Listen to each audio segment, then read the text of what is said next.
Hi, Tyler. Thanks for your time. We know this is a young group.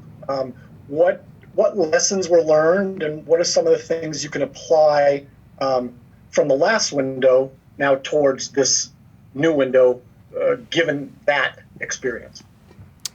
Yeah, last camp was obviously a great experience for us all. A lot of us, our first taste of what World Cup qualifying was going to be like. For us, the most important thing coming into this camp now is to take each and every game by game, not focus on saying, okay, let's get 9 points. I mean, I remember even myself, I previously said, let's get 9 points in the window. Let's focus on each game and what we need to do in order to win each game. And then I think that's going to set us up for the best success. Next will be Jeff Carlisle from ESPN FC.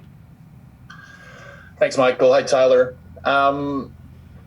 The issue of the respective CBAs for the men's players and the women players has been in the news lately, and I was wondering, as well as equalization of prize money, and I was wondering to what extent have you guys met with your counterparts in the women's teams regarding equalization of prize money? What meetings have you had with USSF about that? Where do things stand there?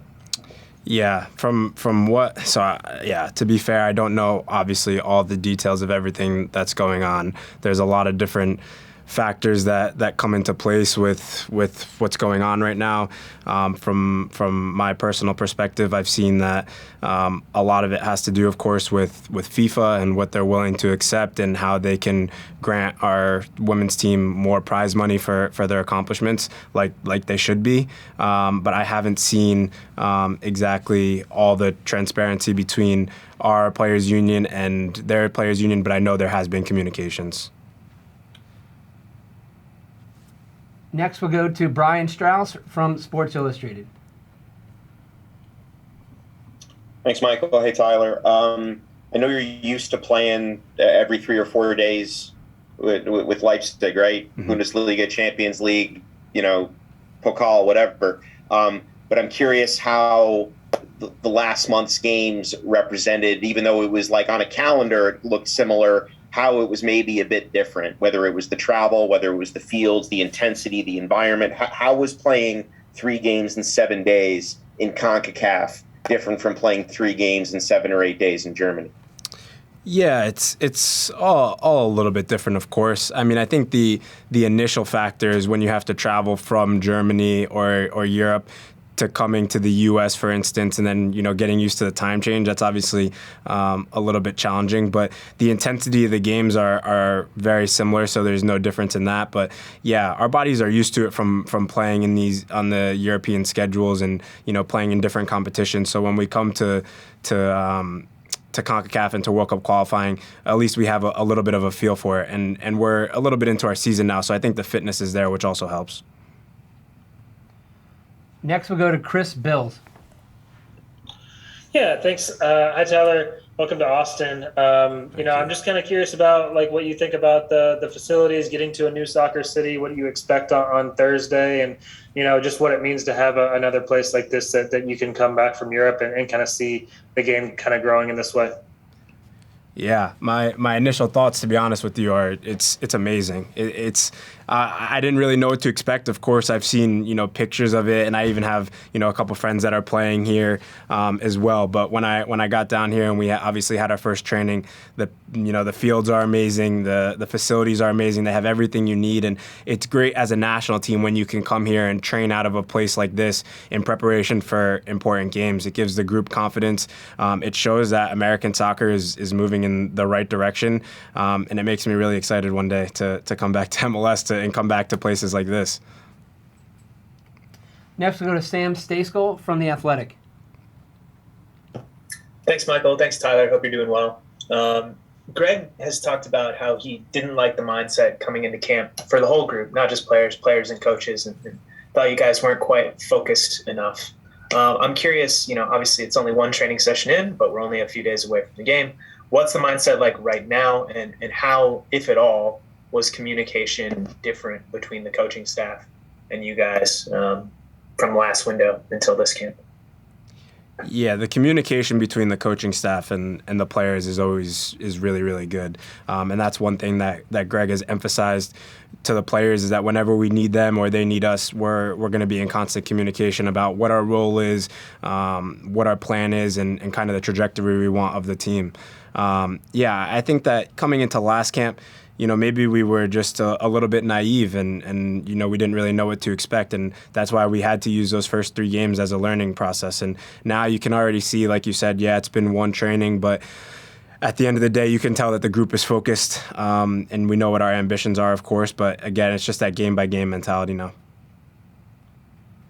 Next, we'll go to Ivan Skolarsep from SBI Soccer. Thanks for the time, Tyler, and thanks, Michael. A lot of curiosity on this call, apparently. So I did want to ask you about the midfield and a lot of new faces in this midfield with Luca Della Torre, Gianluca Busio, Eunice. What do you like about what you're seeing in that group, and how important are they going to be in terms of picking up the slack for the creativity you're missing with Gio and with Christian not being in the group? Yeah, obviously missing players like Gio and Christian. That obviously affects the team. They're creative players, they're dynamic players.